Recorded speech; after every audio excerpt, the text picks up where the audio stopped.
اول حاجه قبل ما نبدا الفيديو، ما شاء الله تبارك الرحمن على هاد العائله هذه وعلى هاد الام الفاضله. كنتمنى الله يكمل بخير على بنيتها يا ربي، وتشوفها كيف ما تمنات تشوف وليداتها يا ربي.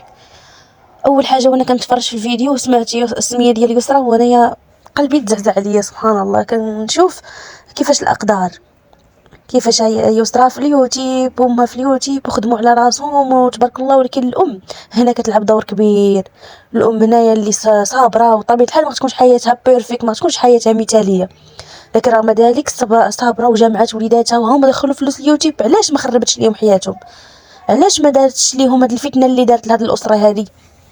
علاش؟ لان هنايا كتلعب دور الام هنا هي اللي كتشكل اما نقطه فرح وسرور في العائله ديالها والوليدات ديالها، يا اما كتشكل نكد وغم الاسره ديالها. سبحان الله سبحان الله.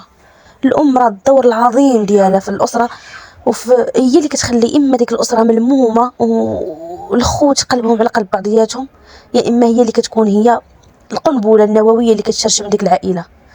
كنعرف امهات اللي كيشوفوا الويل من الازواج ديالهم، ولكن كيقول لك لا، تيصبروا على قبل وليداتهم باش تبقى الاسره ملمومه ويبقى الشمال مجموع، وتيذوقوا الويل والمرار وخدامين على رجالاتهم، كيضربوا الكرفي ويضربوا الجفاف، ورغم ذلك كتخدم ويمشي يريح في القهوه وما يقابلش الدراري، ورغم ذلك يصبروا. كيقول لك ولا وليداتنا نخليهم مجموعين، ما نشتوش من وليداتنا هكاك رغم المعاناه الاليمه.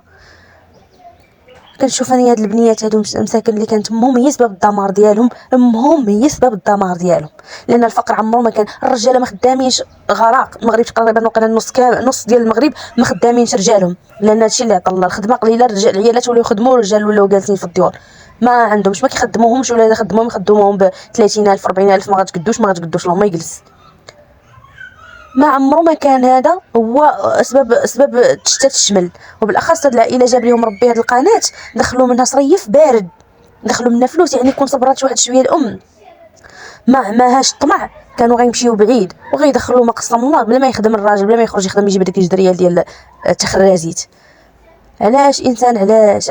ولو كان جات غير على هاد الام خرجت لنا المشكل ديالها بوحدها، غنقولوا بالله وبالعذر الله اعلم، غنقولوا الله اعلم. هاد الاسره ما داخلينش بيناتهم، ما غنعرفوش حنايا شنو داخل، ولكن راه حنا شايفين العائله كلها ما شاء الله كلها مشاكل. يعني ماشي جات غير هاد الاسره هذه اللي وقع لها هاد المشكل، شفنا اختها وفضيحتها، والعائله كيفاش ديال الزوج ديالها مساكن شوهاتهم ومرضاتهم في حياتهم، شفنا المشاكل ديال عمتهم عماماتهم، شفنا فضيحتهم في اليوتيوب، ضلوا يتعاطاو ويضلوا على المعايره، شفنا خوتهم خارجين كيضربوا في بعضياتهم. يعني ماشي بقات، يعني ما يمكنش لينا نردوا لهم على هاد القاصرين هادو اللي بناتي الله مساكن حلوا عينهم على الحياه، ونقولوا لهم ساخط، ونقولوا لهم يعني العائله ديالهم، العائله الخلفيه ديال الام ديال العائله ديال الام ديالهم موسخه كحله. منين بغينا حنا هاد الوليدات يجيبوا التوازن؟ منين بغينا هاد الوليدات يكونوا مرضيين ديال امهم؟ كيفاش مرضيين ديال امهم وامهم منزله باطل قد الجبل على باهم؟ حسبي الله ونعم الوكيل. شفت هذا الفيديو هذا ماشي حسنا ما شاء الله على بنيتها وعلى هاد الام هذه اللي كيفاش وصلت المهم بنياتها لهذا بحال ما هكا وحاضنه على وليداتها، وما شاء الله تبارك الرحمن، والله يكمل عليهم بخير يا ربي.